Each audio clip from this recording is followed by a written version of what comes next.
Most people book a Carnival cruise thinking they already know what they're getting into. Cheap fun, loud parties, crowded decks, average food. But the reality in 2026 is far more layered than that. Carnival is not a luxury cruise, but it's also not the chaotic floating party ship many people imagine. Some cabins feel tighter than expected. Others are surprisingly comfortable. Some areas are loud and energetic late into the night, while others stay calm and quiet all day long. Families, couples, solo travelers, and party seekers are all on the same ship, and how much you enjoy your cruise depends on where you spend your time, what you expect, and how well you understand the ship before you board. From Wi-Fi realities and drink package rules, to crowd flow at pools, elevators, and late-night food spots, Carnival has its own rhythm. And if you don't understand that rhythm early, small surprises can turn into big frustrations. So before you pack, before you choose a cabin, and before you set expectations too high or too low, here's what you actually need to know about what to expect on a Carnival cruise in 2026. And it all starts with the place you'll spend more time than you think: your cabin. Before we continue, if you haven't subscribed to Cruise Currents yet, please take a moment to subscribe and like the video. It really encourages us to create more cruise content for you. Number 1. Cabin expectations on a Carnival cruise. When most people imagine their cruise cabin, they picture it as just a place to sleep. In reality, your cabin plays a much bigger role in how comfortable your Carnival cruise feels. In 2026, Carnival cabins are still designed to maximize efficiency, not space. Standard interior and ocean view cabins are compact. There's enough room to move around, but not enough to spread out. If you're coming from hotels or larger vacation rentals, the size can feel smaller than expected during the first day. Storage is functional, but limited. Closet space is usually narrow, drawers are shallow, and floor space disappears quickly once luggage is opened. This is why overpacking becomes a problem fast. The smartest approach is packing fewer outfits and reusing space wisely, rather than bringing just-in-case items that never get used. Noise is another factor many first-time cruisers underestimate. Cabins located near elevators, stairwells, pool decks, theaters, or night venues can pick up sound at all hours. Daytime noise often comes from foot traffic and crew movement, while nighttime noise usually comes from music, events, or returning guests. Not all cabins experience this equally. Midship cabins on lower or middle decks tend to feel more stable and quieter, while cabins directly under public spaces are more likely to hear activity above them. The key expectation to set is simple. Carnival cabins are practical, not luxurious. They're designed for rest, not relaxation lounges. If you understand that before boarding, your cabin feels perfectly adequate. If you don't, it can become a daily frustration. Number 2. Crowd demographics on a Carnival cruise. One of the biggest factors that shapes a Carnival cruise experience is the crowd itself. In 2026, Carnival attracts a very mixed group of travelers, and understanding this early helps avoid unrealistic expectations. You'll see a strong family presence, especially during school holidays and summer sailings. Kids, teens, and multi-generation families are common, which adds energy to the ship during the day and early evening. At the same time, Carnival is also popular with younger adults and social groups looking for a fun, lively atmosphere. The age mix shifts depending on the sailing. Shorter cruises and weekend itineraries tend to attract a younger, more party-focused crowd, while longer sailings usually feel more balanced, with couples, retirees, and relaxed travelers mixed in. This diversity means the ship never feels one-dimensional. Some areas are busy and loud, while others remain calm and low-key. The key is understanding that Carnival doesn't cater to just one type of traveler. It blends many different travel styles into the same space. If you expect a quiet, uniform crowd, the variety can feel overwhelming. But if you expect energy, movement, and different vibes across the ship, the experience makes much more sense. Number 3. Drink packages and beverage rules. Drink packages are one of the most misunderstood parts of a Carnival cruise. Many first-time cruisers assume unlimited drinks automatically mean better value. But in 2026, the reality depends heavily on how and when you actually drink. Carnival's drink packages are designed around consistency, not flexibility. If one adult in a cabin purchases a package, all adults in that cabin are usually required to do the same. This rule surprises many people who expected to mix package users and non-users. There are also daily limits and time restrictions. Alcoholic beverages are not unlimited around the clock, and certain premium drinks still fall outside the package. Specialty coffees, bottled water, and energy drinks may be included, but only within specific rules that many guests don't read carefully before boarding. Another common surprise is embarkation day. Drink packages typically don't activate until after the ship sets sail, which means day one drinks are often charged separately. For light or occasional drinkers, this alone can reduce the value of a package. The smartest expectation to set is this. Drink packages work best for predictable, moderate to heavy drinkers. For everyone else, paying per drink can feel more flexible and less restrictive. Once drink decisions are clear, the next adjustment hits quickly. Staying connected at sea is very different from staying connected on land. Number 4. Wi-Fi and Internet reality in 2026. Internet access on a Carnival cruise in 2026 has improved, but it still doesn't work the way many people expect. Cruise Wi-Fi is designed for basic connectivity, not constant high-speed browsing. Carnival offers multiple internet plans, each with different limits. Messaging apps usually work well, but social media uploads, video calls, and streaming remain inconsistent, especially during peak hours when thousands of guests are online at the same time. Connection quality also depends on location. At sea, internet speeds fluctuate based on satellite coverage and weather conditions. Near ports, service can improve briefly, but it's never guaranteed. Another reality many first-time cruisers underestimate is cost. Cruise Wi-Fi is still priced higher than land-based internet, and the value depends on how often you actually need to be online. The most important expectation to set is this. Carnival Wi-Fi is best treated as a convenience, not a necessity. Planning your cruise as a semi-offline experience leads to far less frustration. And once you accept that you won't be fully connected at sea, planning your time on land becomes even more important. Number 5. Shore excursions expectations. Shore excursions are often the part of a Carnival cruise people look forward to the most, but expectations here can easily drift away from reality. In 2026, Carnival excursions focus on convenience and structure rather than exclusivity or deep cultural immersion. Carnival-sponsored excursions are designed to move large groups efficiently. Transportation is organized, schedules are tight, and activities follow a set pace. This works well for travelers who want reliability and minimal risk, but it can feel rushed for those expecting a more flexible or personalized experience. Another expectation shift involves pricing. Cruise line excursions are usually more expensive than similar options booked independently at the port. The higher cost mainly pays for coordination, time management, and the security of returning to the ship on schedule. Crowd size is another factor. Popular excursions can involve dozens, sometimes hundreds, of passengers doing the same activity at the same time. This doesn't make the experience bad, but it does make it feel less intimate than many people imagine.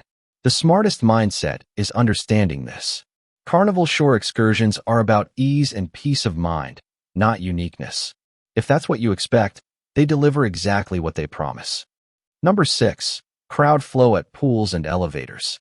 Crowd movement is one of the most noticeable realities on a Carnival cruise, especially around pools and elevators. In 2026, ships are larger and carry more guests, but peak time congestion is still unavoidable. Pools become busiest during sea days and warm afternoons. Lounge chairs fill quickly, walkways tighten, and popular pool decks can feel crowded within minutes. This doesn't mean there's no space on board. It simply means the most visible areas attract the highest concentration of people at the same time. Elevators follow a similar pattern. After shows, during meal hours, and when excursions return to the ship, wait times increase sharply. Many first-time cruisers underestimate how much smoother movement becomes by using stairs for 1 or 2 decks instead of waiting. Crowds aren't constant, they're cyclical. Once you recognize the patterns, navigating the ship becomes much easier. Number 7. Budget mindset versus premium mindset. Carnival cruises are built around a budget-first foundation, and understanding this mindset is key to enjoying the experience. In 2026, Carnival offers many optional upgrades, but the core experience is designed to be accessible without constant spending. Guests with a budget mindset often feel the most satisfied. Complimentary dining, included entertainment, and free onboard activities provide enough variety to fill each day without additional costs. For these travelers, upgrades feel optional rather than necessary. A premium mindset changes the experience. Specialty dining, drink packages, Wi-Fi plans, and excursions can enhance convenience and comfort, but they also raise expectations. When too many upgrades are layered on, the cruise can begin to feel expensive compared to what it was originally meant to be. The important balance is recognizing what Carnival does best. It delivers value through inclusion, not exclusivity. Premium add-ons work best when chosen selectively, not automatically. Setting expectations around spending before boarding helps prevent frustration and keeps the experience aligned with what Carnival is designed to offer. Number 8. What Carnival is not, the luxury myth. One of the biggest mistakes first-time cruisers make is expecting Carnival to feel like a luxury experience. In 2026, Carnival has refined its ships and onboard offerings, but luxury has never been the goal. Carnival does not focus on quiet elegance, personalized service at every step, or spacious, high-end environments. Public areas are designed for activity and social energy, not silence. Service is efficient and friendly, but it's built to handle large numbers of guests rather than provide white-glove attention. Dining follows the same philosophy. While food quality can be surprisingly good, meals are designed for speed, volume, and consistency, not fine dining pacing or exclusivity. Cabins are practical and functional, not indulgent retreats. This doesn't make Carnival inferior. It simply makes it different. Carnival prioritizes fun, accessibility, and affordability over refinement and restraint. The key expectation is this. If you book Carnival looking for luxury, you'll notice what's missing. If you book it for entertainment, variety, and value, the experience makes far more sense. Once that expectation is clear, it becomes much easier to understand exactly who Carnival is designed for and why so many people keep coming back. Number 9. Who Carnival is best for. Carnival cruises work best for travelers who value energy, variety, and flexibility over formality. In 2026, the experience is especially well-suited for people who enjoy having many options without strict schedules. Carnival appeals strongly to first-time cruisers who want a low-pressure introduction to cruising. The atmosphere is relaxed, the rules feel approachable, and there's always something happening somewhere on the ship. Families also tend to enjoy Carnival because of the wide range of activities available for different age groups throughout the day. Social travelers often feel at home here. Whether it's live music, comedy shows, deck parties, or late-night food spots, Carnival creates plenty of natural opportunities to be around others without forcing interaction. Shorter cruises also attract groups of friends and celebratory travelers looking for fun rather than formality. Budget-conscious travelers who want maximum entertainment included in the base fare usually find Carnival satisfying. You don't need to upgrade every experience to stay busy or entertained. In simple terms, Carnival is best for travelers who want an active, casual cruise where fun takes priority over perfection. But the same reasons some people love Carnival are also the reasons others don't, which makes it just as important to understand who this experience may not be right for. Number 10. Who should avoid a Carnival cruise? Carnival is not the right fit for every type of traveler, and recognizing that early can prevent disappointment. In 2026, the experience still leans toward energy and activity, which doesn't suit everyone. Travelers who prioritize quiet environments, slow-paced days, and minimal crowd interaction may find Carnival overwhelming, especially on shorter or high-capacity sailings. Public spaces are often lively, and silence is not the default atmosphere in many areas of the ship. Those expecting personalized service or luxury-level attention may also feel underwhelmed. Carnival operates on efficiency and scale, which means service is friendly but not intimate, and experiences are shared rather than tailored. If structure and predictability are important to you, Carnival's flexible style might feel chaotic. Dining, entertainment, and activities allow freedom, but that freedom comes with variability in wait times and availability. In simple terms, Carnival may not be ideal for travelers seeking serenity, exclusivity, or premium refinement. Understanding this before booking makes the difference between frustration and realistic satisfaction. And beyond personal preferences, the size of the ship itself plays a major role in shaping how the Carnival experience feels. Number 11. Late-night food and activities. Late-night options are one area where Carnival clearly leans into its reputation for energy and availability. In 2026, the ship doesn't shut down early. It simply changes pace. Food remains accessible well after traditional dinner hours. Late-night pizza, casual bites, and select dining spots stay open to serve guests coming from shows, bars, or deck events. This creates a social, relaxed atmosphere where eating isn't tied to a strict schedule. Entertainment follows the same pattern. Comedy shows, live music, themed parties, and adult-only events often run late into the night. These activities are optional, but their presence keeps the ship feeling active long after quieter cruise lines would slow down. At the same time, not everything is loud or chaotic. Some late-night spaces remain calm, offering seating, ocean views, or low-key music for guests who prefer a softer end to the day. The important expectation to set is this. Carnival supports both night owls and early sleepers, but late-night energy is always available for those who want it. Number 12. Expectations reset for first-time Carnival cruisers. Now, the last one is resetting your expectations, because this single adjustment decides whether your Carnival cruise feels stressful or enjoyable.